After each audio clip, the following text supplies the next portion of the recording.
Voilà, chers frères et sœurs, nous vous souhaitons la très cordiale bienvenue en ce dimanche matin. Nous avons déjà salué nos frères et sœurs ici présents dans l'église et nous voulons vous saluer, vous qui nous rejoignez via le culte sur le site Facebook de l'église ou sur le site Média Évangile, sur la plateforme YouTube.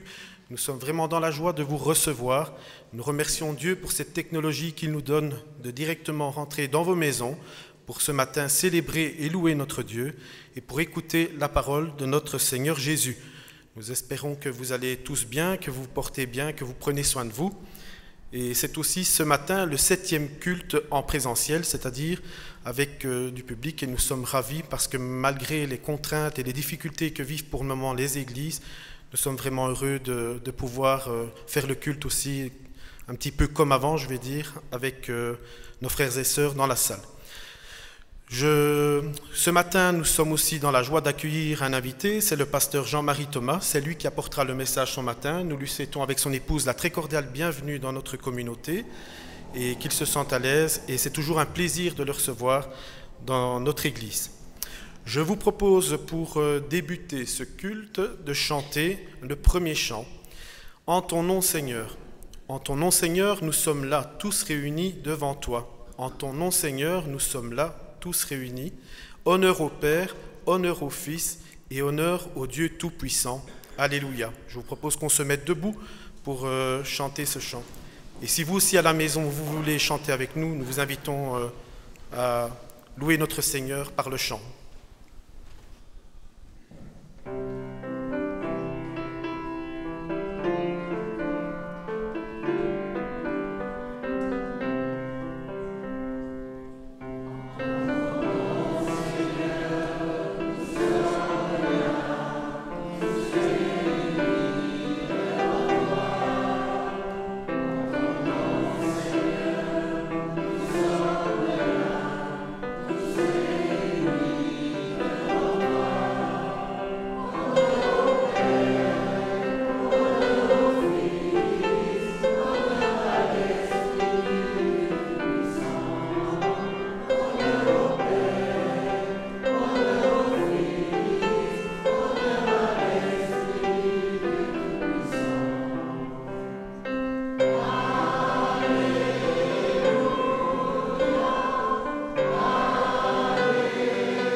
Comme le dit le chant, c'est toujours un honneur d'être réunis aussi dans l'Église avec les frères et sœurs pour partager la parole ce matin. Je vous propose, avant d'aller plus loin, de remettre le culte de ce matin dans les mains de notre Seigneur et que nous nous inclinions dans la prière. Notre Dieu, notre Père, nous voulons te remettre le culte de ce matin entre tes mains, Père Céleste. Merci Seigneur, car tu nous permets de nous rassembler à quelques-uns dans l'Église éternelle pour écouter ta parole, pour que nous soyons unis entre frères et sœurs, Père Céleste, comme avant, Seigneur. Notre Dieu, nous te remercions, nous voulons te prier pour les églises, notre Église, Père Céleste, qui pour le moment vivent des moments de difficulté. Certaines églises ne peuvent même pas reprendre les cultes en présentiel. Nous voulons te les remettre entre tes mains, éternelles, et que tu veilles sur cela, Père Céleste, pour qu'aucune brebis ne se perde, Éternel, pendant ce confinement. Notre Dieu, je veux te prier pour ton Église, pour le pasteur, pour les anciens, pour les responsables d'Église, pour toutes les personnes qui œuvrent ce matin pour que le culte puisse se tenir. Nous voulons te demander ta bénédiction, Père Céleste. Notre Dieu, je veux te prier pour le pasteur Jean-Marie Thomas qui va porter le message ce matin, que sa parole ne retourne sans avoir fait de l'effet dans le cœur de chacun, dans le mien, Éternel. Nous voulons te le remettre entre tes mains, Seigneur Jésus. Seigneur, nous voulons te dire merci pour ton amour, pour ta fidélité, avec une semaine écoulée, avec des hauts et des bas, mais avec l'assurance, Père Céleste, que tu es fidèle et que tu nous aimes, Père Céleste, et tu veilles sur nous, Éternel. Seigneur, nous te prions aussi pour toutes les personnes qui vont regarder le culte ce matin au travers d'Internet ou YouTube. Nous voulons te les remettre entre tes mains, qu'elles se sentent aussi, Père Céleste, en communion avec nous. Même si elles sont derrière leur écran, nous pensons à elles et nous te demandons ta bénédiction sur toutes ces personnes, Seigneur. Seigneur, je veux te dire merci pour Jésus. Seigneur, merci pour la croix, merci pour le tombeau, merci pour la résurrection, merci pour le Saint-Esprit, Père Céleste. Que ton nom soit loué, Éternel, encore ce dimanche matin. C'est avec un cœur reconnaissant. Nous sommes dans la joie de pouvoir te rendre ce culte qui t'appartient. Dans le nom de Jésus, notre Sauveur. Amen. Je vous propose une lecture dans la Bible. Quand nous venons le dimanche matin, nous avons besoin de cette nourriture spirituelle. Et donc, je vous invite à ouvrir votre Bible. Et nous allons lire un verset dans Romains 8, les versets 28 à 39. Romains 8, c'est dans le Nouveau Testament. Alors si vous avez votre Bible en format papier ou sur votre smartphone, votre tablette, nous vous invitons à vous connecter pour lire la parole de Dieu. Romains 8, versets 28 à 39.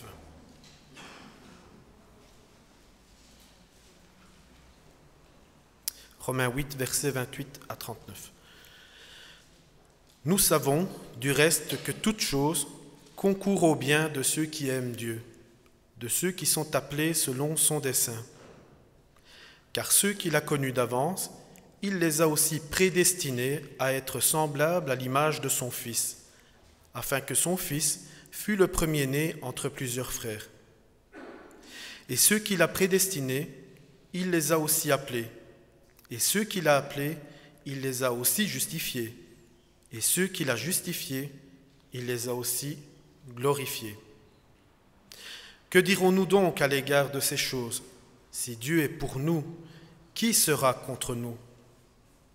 Lui qui n'a point épargné son propre Fils, mais qui l'a livré pour nous tous, comment ne nous donnera-t-il pas aussi toutes choses avec lui? Qui accusera les élus de Dieu? C'est Dieu qui justifie. Qui les condamnera? Christ est mort. Bien plus, il est ressuscité, il est à la droite de Dieu et il intercède pour nous. Qui nous séparera de l'amour de Christ? Sera-ce la tribulation ou l'angoisse, ou la persécution, ou la faim, ou la nudité, ou le péril, ou l'épée?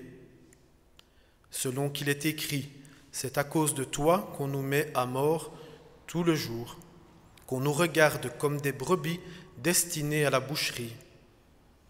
Mais toutes ces choses, nous sommes plus que vainqueurs par celui qui nous a aimés.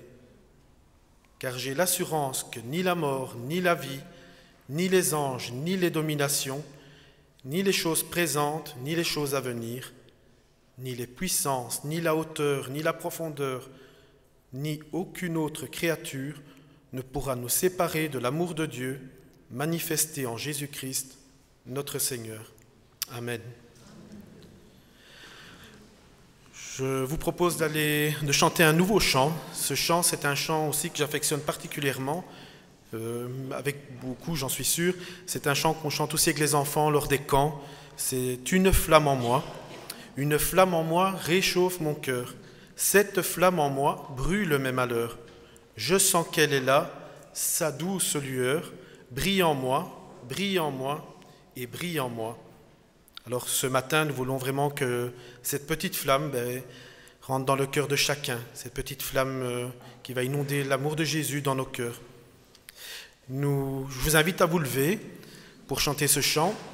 Alors vous allez voir qu'à un certain moment, il va y avoir les jours de la semaine. Donc on va faire comme les enfants au camp. Ce sont les hommes qui chanteront les jours de la semaine et les femmes feront le reste. D'accord? Donc les hommes citent les jours de la semaine jusqu'au dimanche et les dames chantent le reste. Et quand c'est dimanche, nous sommes tous unis comme aujourd'hui et on reprend tous ensemble ce chant. Vous allez voir, ce n'est pas compliqué.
Eh bien, vous avez très bien fait ça. Félicitations. C'est que le Seigneur brille en nous, brille dans le cœur de chacun de nous. Et nous voulons vraiment que ce chant, moi, ça me booste la semaine en le chantant en début de semaine. C'est vraiment quelque chose que j'apprécie. Voilà, il est temps pour moi donc de laisser la parole au pasteur Jean-Marie Thomas, que nous remercions d'avoir accepté notre invitation.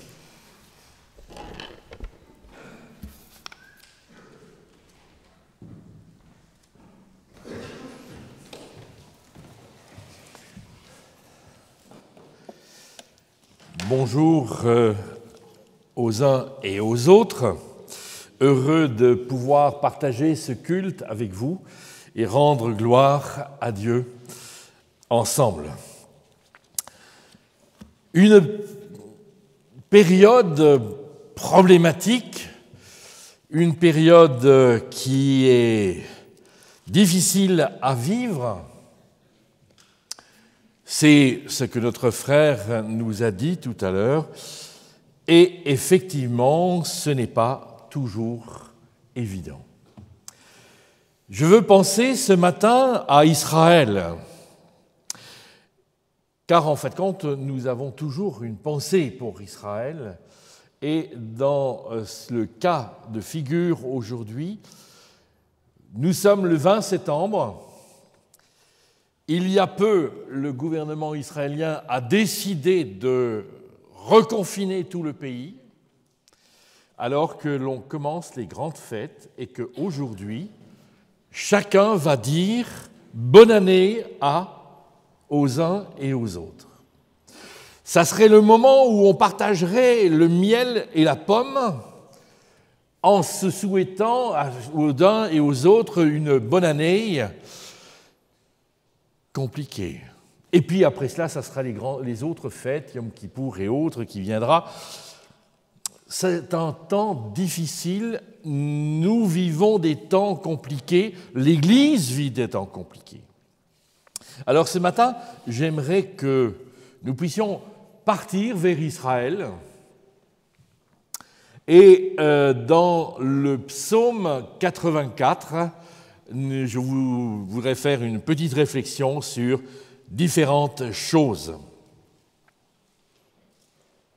Psaume 84, je le lis dans la version de la Colombe. « Combien tes demeures sont chéries, Éternel des armées.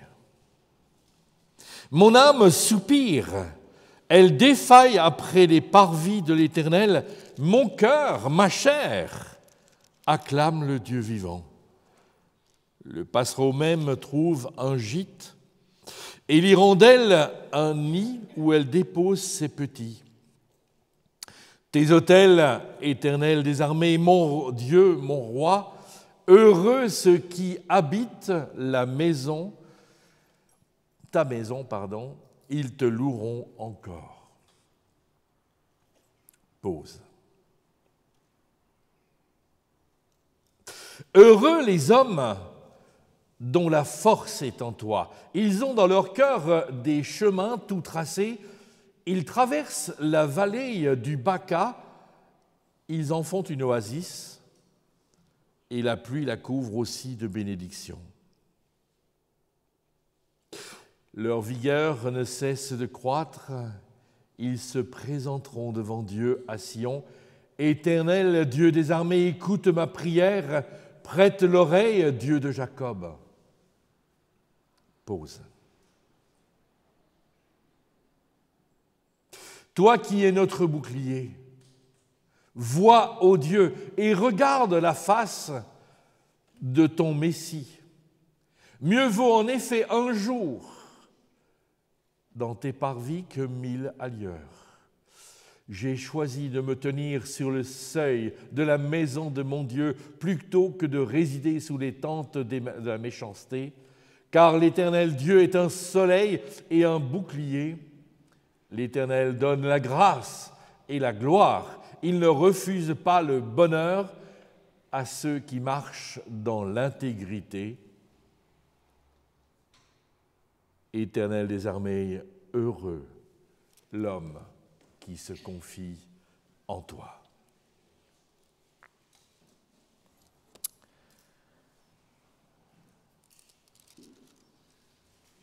le psalmiste se trouve loin de Jérusalem. Il se trouve loin, éloigné du temple de Jérusalem. Souvenons-nous d'une chose, c'est qu'à l'époque,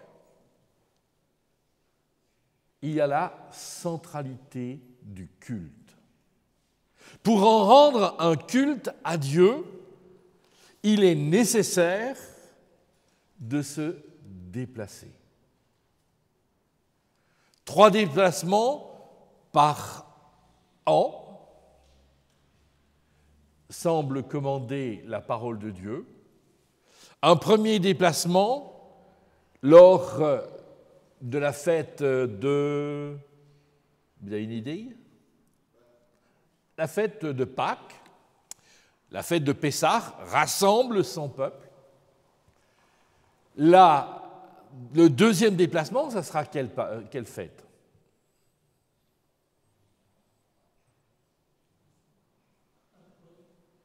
Ça sera la fête de Pentecôte. À Shavuot, on se déplace. Et puis, troisième grande fête, que l'on connaît mal, en tout cas dans notre protestantisme, c'est la fête de Sukkot, la fête des tentes, des huttes. C'est d'ailleurs la fête qui va venir prochainement après Yom Kippour. 3 grandes fêtes perpétuelles, 3 fêtes pour lesquelles on monte au temple et on va rendre un culte à Dieu. Durant ces derniers mois, nous avons été privés de pouvoir monter dans la maison de l'Éternel, de venir ici pour célébrer le culte. Les mois passent, il y a le déconfinement, il y a la possibilité de reprendre le culte, oui, mais avec des astreintes tellement problématiques qu'on se pose des questions. Faut-il le reprendre? Faut-il pas le reprendre? Il y a encore des églises aujourd'hui qui n'ont pas repris le culte en présentiel. Et lorsque je parle avec les uns et avec les autres, on me dit, mais tout compte fait, vous savez, pasteur, un culte, moi je l'écoute et je le regarde sur l'ordinateur, sur mon smartphone, je suis le culte en Zoom ou je suis le culte en YouTube. Alors, c'est vrai, et vous avez raison de le dire. Merci Seigneur, parce qu'aujourd'hui, il y a une technologie qui permet que. Ce qui est problématique pour moi dans ce que j'entends, c'est le fait que, mais tout compte fait, c'est pas si mal, hein? On n'a plus besoin de se déplacer à l'église. Et puis, si en fin de compte la prédication ne convient pas, on peut toujours passer dans une autre prédication, dans une autre église. Et moi, pendant la prédication, je peux aussi peler mes pommes de terre pour le repas de midi. Je ne perds pas de temps. Est-ce que c'est ça, rendre un culte à Dieu? Moi, je vous pose la question. Si Dieu a mis un jour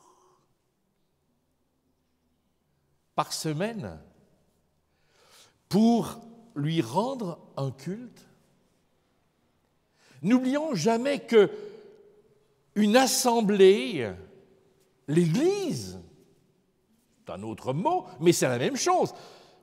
Autant kahal en hébreu que ecclésia en grec, les deux mots, assemblée et Église, ont la même dimension. C'est une convocation, une invitation à venir pour.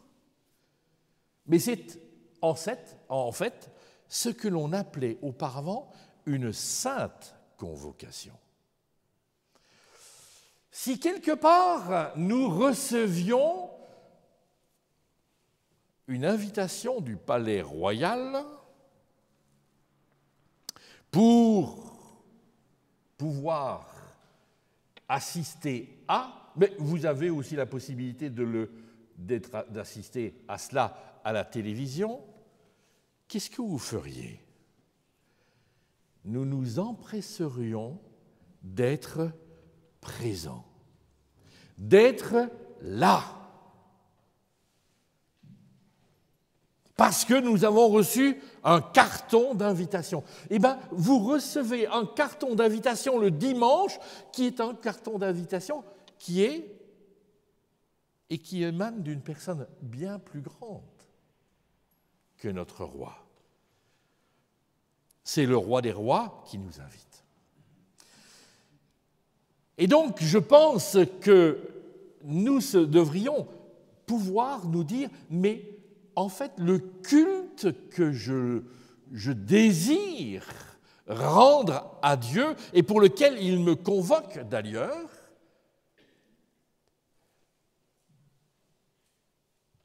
c'est plus important que beaucoup de choses. Et c'est ce que vit le psalmiste. C'est ce qu'il vit.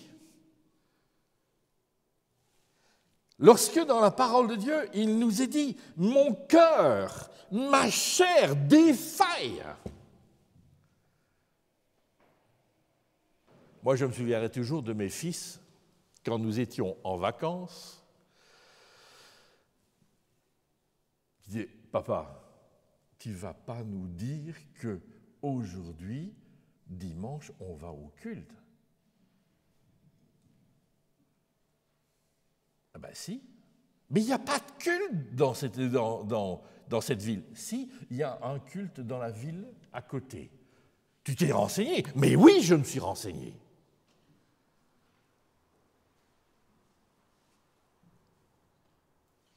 Oui, parce que peu importe que je sois en vacances ou que je ne sois pas en vacances, que je sois chez moi ou que je sois autre part, l'important c'est de rendre un culte à Dieu.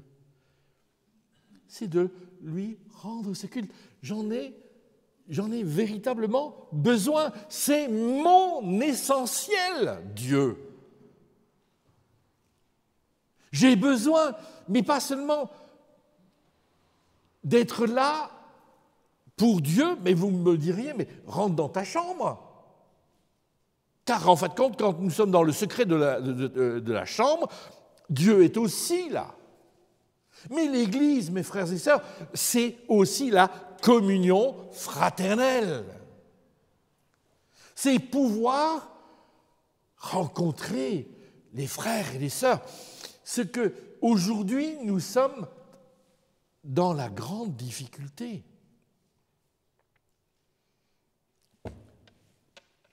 On fait le coude, on dit « Manauna Tupko » à ceux que l'on connaît,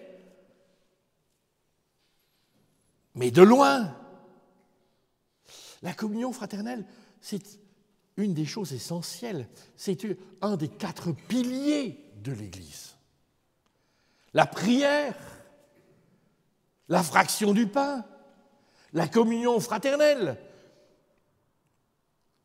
l'enseignement des apôtres. Voilà les 4 piliers de l'Église aujourd'hui. J'ai besoin de cela.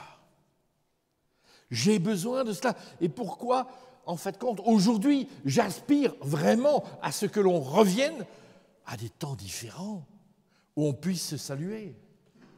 Aujourd'hui, quand je regarde quelqu'un qui a son masque, et moi le mien, Je dis, mais quand pourra-t-on de nouveau se saluer, comme la parole de Dieu dit, par un saint baiser?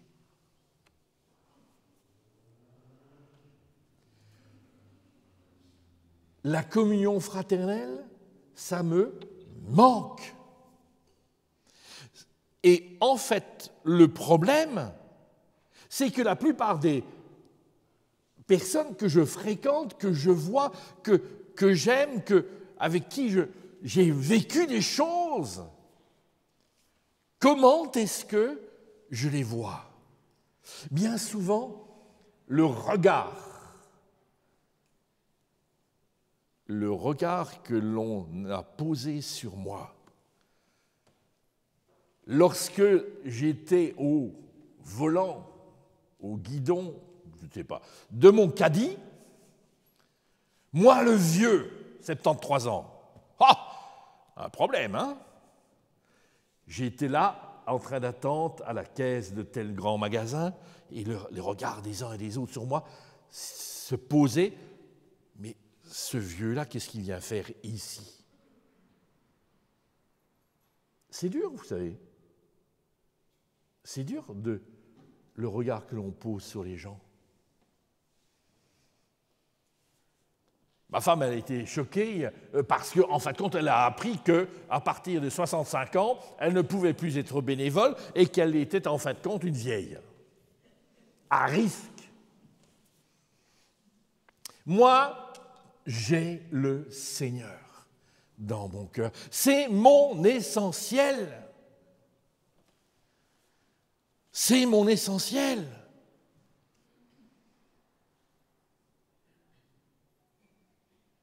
Nous sommes tout le temps dans l'angoisse. Nous sommes dans la crainte. Moi, ce qui m'a effrayé, par exemple, c'est quand le gouverneur de notre province du Hainaut a dit qu'il fallait avoir un masque en permanence sur soi. Ce n'était pas nécessaire de le porter, mais il fallait un masque dans sa poche là où nous allions. Alors, ça, ce n'était pas un problème pour moi. Ce qui a été problème, c'est ce qu'il a dit. Afin que le masque vous rappelle que le Covid-19 circule encore. En fait, le masque devient le symbole de la peur. Mais aujourd'hui, nous sommes tout le temps tenaillés par la peur. Nous sommes tout le temps tenaillés par la peur. Nous avons des angoisses constantes, angoisse de l'autre. Angoisse. On est tout le temps angoissé. C'est tellement vrai qu'en fait, aujourd'hui, demandez un rendez-vous chez un psy. Vous allez devoir attendre, hein, car le carnet est plein. Tellement il y a de gens angoissés qui, quelque part, attendent. Il y a quelque temps de cela, moi j'ai eu un appel d'une psychologue clinicienne. Vous savez ce que c'est qu'une psychologue clinicienne? Donc c'est quelqu'un qui a un cabinet où elle entend les gens et leur amène une thérapie. Et cette psychologue m'a dit, « Pasteur Thomas, je voudrais pouvoir avoir un entretien avec vous. Est-ce que vous seriez d'accord que je puisse venir parler? Je n'entends parler que de mort toute la journée, depuis le début jusqu'à la fin. Je n'entends parler que de peur et d'angoisse, depuis le matin jusqu'au soir, et j'ai besoin, moi, que l'on m'écoute. » Mais j'ai dit bien volontiers, dans la mesure de mes capacités. Parce que c'est elle, la psychologue, moi je ne suis qu'un pasteur. Et j'écoute avec mes oreilles et mon cœur, Et tout simplement, voilà. Nous sommes dans une société aujourd'hui problématique. Et ce que je voudrais pouvoir partager avec vous aujourd'hui, c'est le fait que dans ce psaume, par 3 fois, le psalmiste dit « heureux ». Aujourd'hui, nous avons un problème, c'est que nous n'avons plus conscience du bonheur, comme si le bonheur nous échappait tout le temps.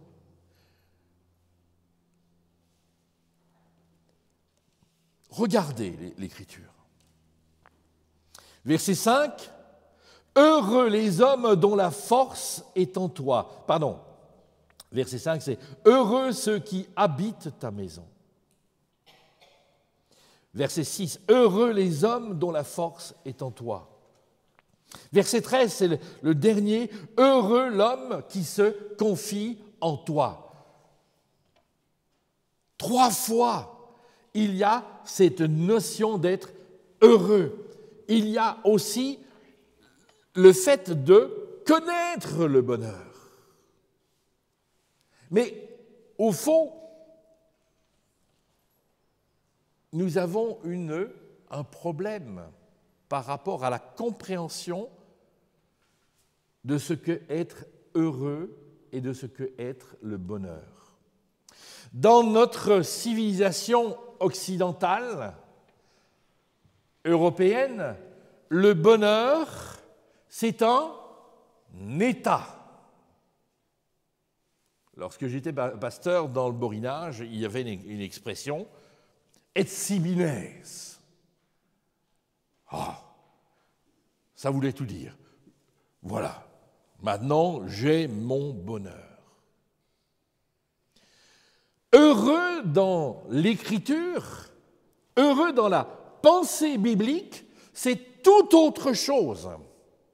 Achérer en hébreu vient d'un verbe acha, aller, se déplacer. Le bonheur n'est pas quelque chose qui va vous tomber dessus. Ce n'est pas quelque chose dont vous pouvez vous attendre qu'un jour ou l'autre, ça vous arrive. Heureux, c'est une démarche. C'est une démarche. Et j'aime ce verset 13. Éternel des armées, heureux l'homme qui se confie en toi.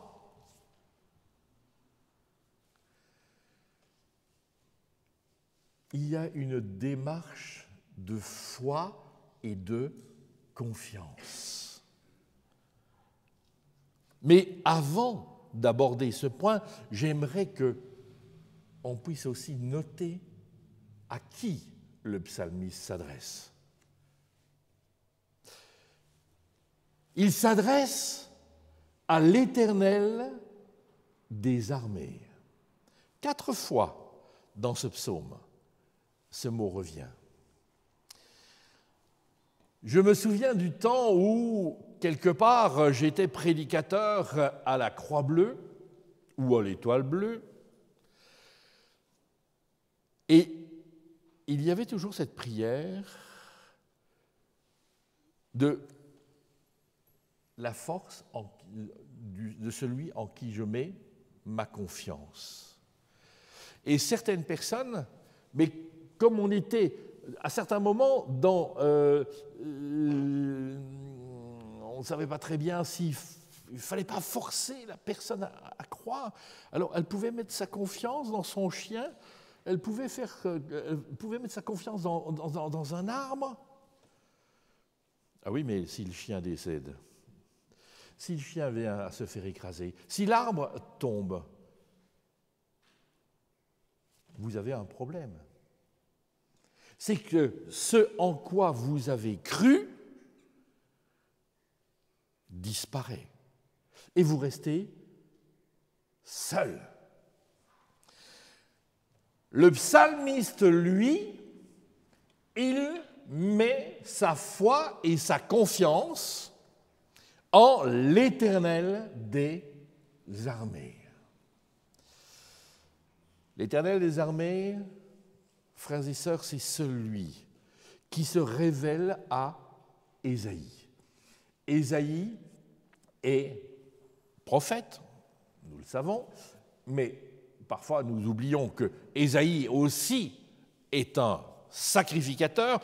Ésaïe entre dans le temple de Jérusalem, qui est en fait compte une immensité, et là il a une vision. Et Ésaïe 6 nous dit qu'en fait compte il a vu Dieu.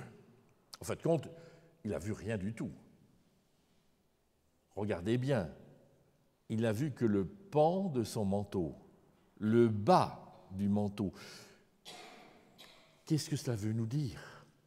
Qu'en fait compte, la grandeur de Dieu est telle qu'il n'en a aucune idée. Mais les séraphins sont là et chantent « Saint, Saint, Saint est le Seigneur, le Dieu des armées ». Celui qui a créé, le Dieu des armées, il faut qu'on comprenne, celui qui a créé les cieux et la terre, ce qui est visible et ce qui est invisible. Il est le créateur de tout. Tout ce que vous voyez, c'est lui qui l'a créé.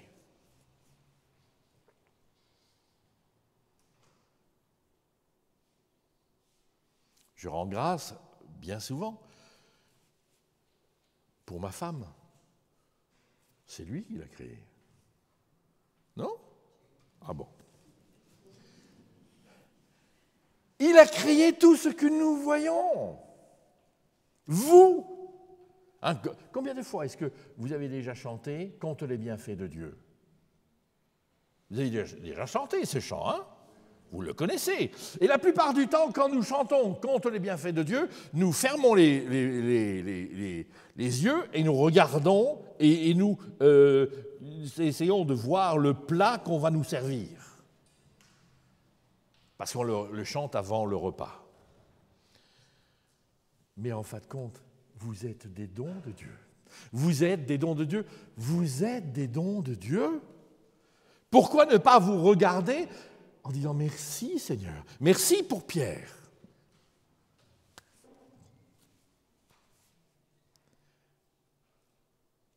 Merci. Vous êtes des dons de Dieu. Dieu a tout créé, ce qui est visible, mais aussi ce qui est invisible, c'est-à-dire tout ce qui est de l'ordre angélique, déchu ou pas. Ma foi et ma confiance, elle est en celui qui a toute puissance. Et je crois en ce Dieu-là, avec le psalmiste. Lorsqu'il n'y a plus de possibilités, eh bien, en fait, je crois que c'est encore possible.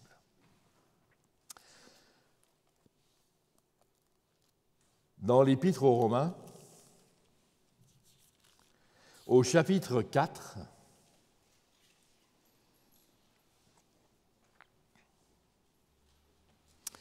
au verset 18,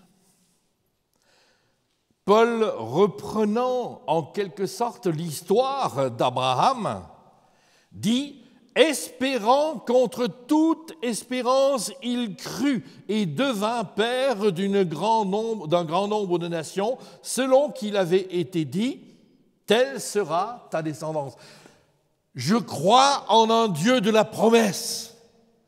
Je crois dans ce Dieu qui promet et qui, en fait compte, exécute ce qu'il a dit.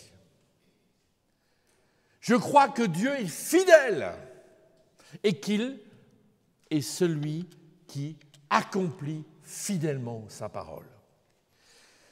C'est vrai que Dieu est en dehors du temps, moi je suis dans le temps et j'ai des problèmes avec le temps. Ma femme vous le dirait d'ailleurs. Mon impatience. Mais en fin de compte, au bout de 24 ans d'attente, effectivement, Dieu qui avait promis à Abraham une descendance, lui a dit l'année prochaine. Et l'année suivante, naissait Isaac, espérant contre toute espérance. Je crois en Dieu et je mets ma confiance en lui. La foi, c'est ce que j'ai reçu de lui et que je lui demande sans cesse. Seigneur, fais-moi grandir dans la foi. Mais ma confiance, c'est aussi la démarche que moi je fais vers lui en disant « Seigneur, je te fais confiance ». Combien de fois est-ce que j'ai fait cette prière « Seigneur, je ne sais pas comment tu vas t'en sortir, mais je te fais confiance ». Je ne te dis pas comment il faut que tu fasses. Moi, je ne sais pas. Mais je voyais les choses qui se dénouaient. Je voyais des choses qui se dénouaient.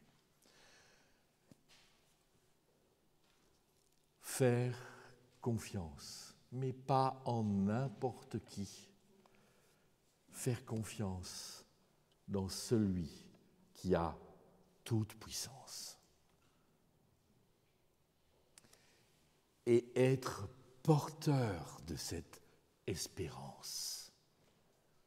Des communicateurs.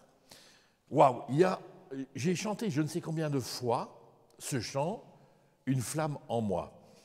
Aujourd'hui, je réalise un truc que j'ai chanté, mais des fois et des fois et des fois, sans le dire. Demain, tu le diras à ton voisin. Ah ben, j'ai toujours chanté ce chant, et je n'ai jamais rien dit à mon voisin demain. Mais si vous avez été comme moi, demain, il va falloir communiquer à votre voisin votre flamme. Parfois, nous chantons des chants, on les chante tellement de façon répétitive que l'on n'analyse plus les paroles. Mais aujourd'hui, blam, cette parole, moi, elle m'a flashé. Demain, j'ai une mission. Eh bien oui, vous aussi, hein, entre parenthèses.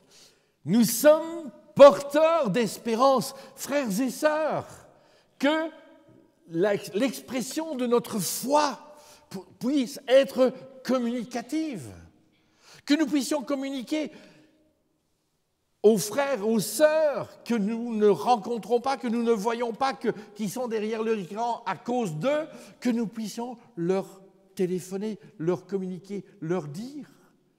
Mais je suis las de ne pas te voir. Comment vas-tu? Que nous puissions contacter, que nous puissions rassembler. Le tissu de l'Église doit se resserrer. Alors, je terminerai là ce matin pour dire, frères et sœurs, aujourd'hui, nous sommes porteurs d'espérance, malgré le temps que nous vivons et malgré les difficultés dans lesquelles nous cheminons. Que le Seigneur vous soit en aide et qu'il vous bénisse. Amen.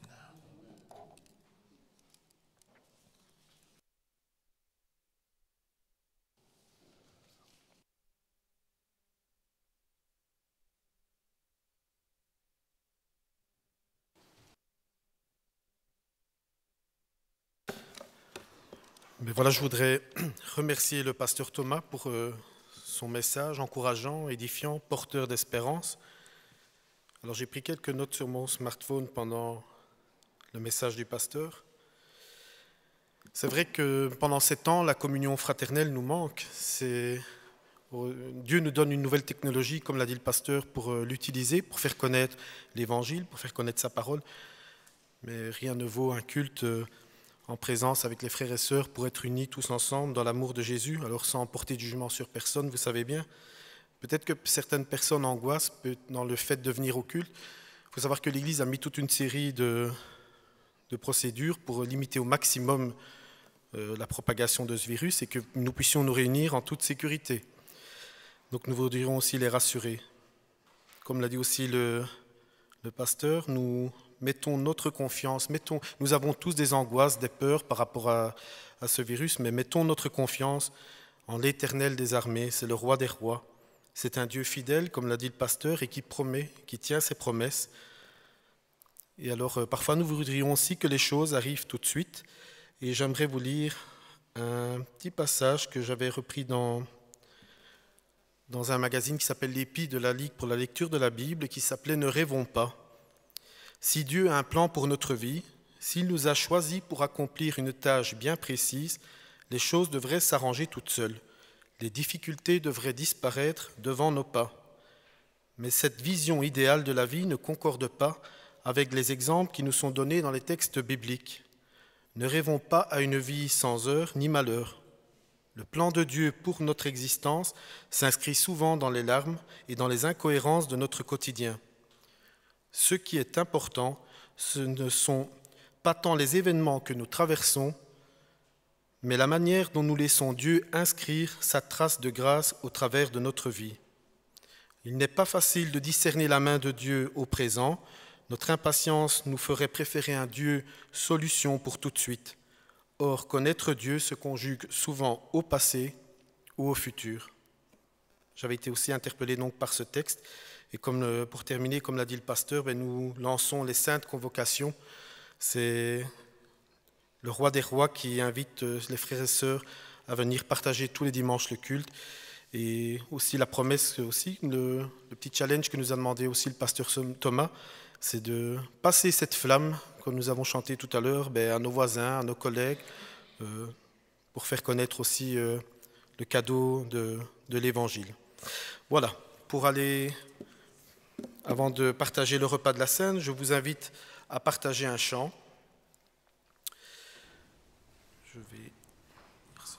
On remercie aussi notre frère Emmanuel qui nous accompagne ce matin au piano. Le chant, c'est le numéro 204, « Seigneur, attire mon cœur à toi ».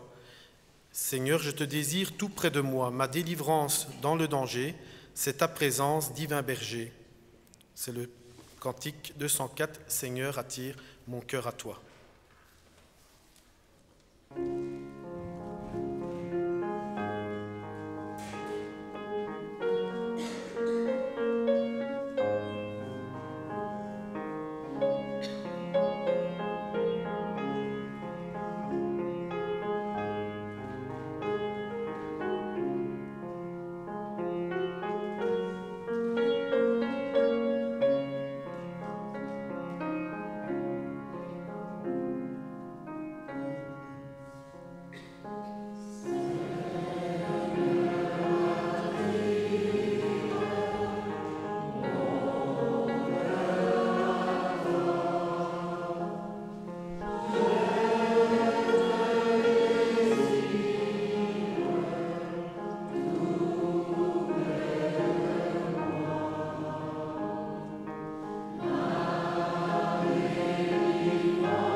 Avant de partager le repas de la Seine, j'aimerais vous lire un passage dans la Bible, dans Matthieu 26.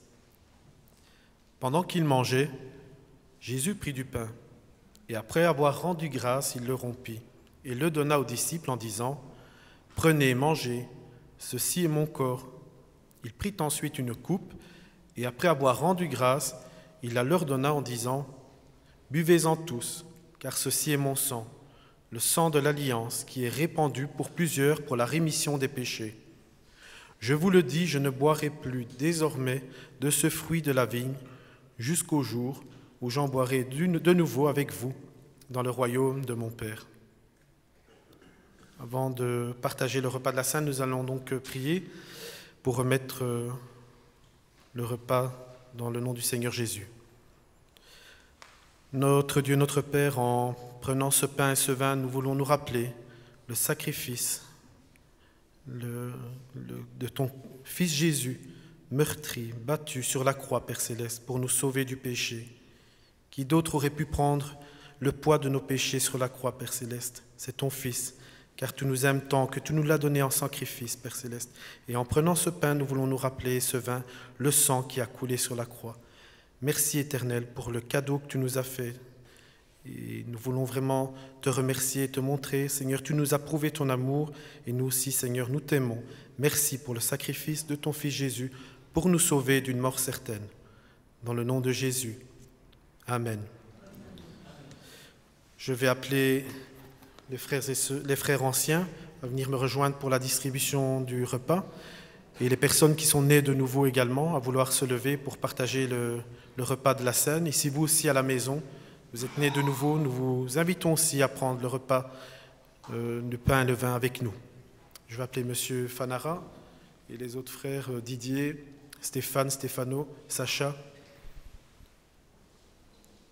pour nous aider dans le service.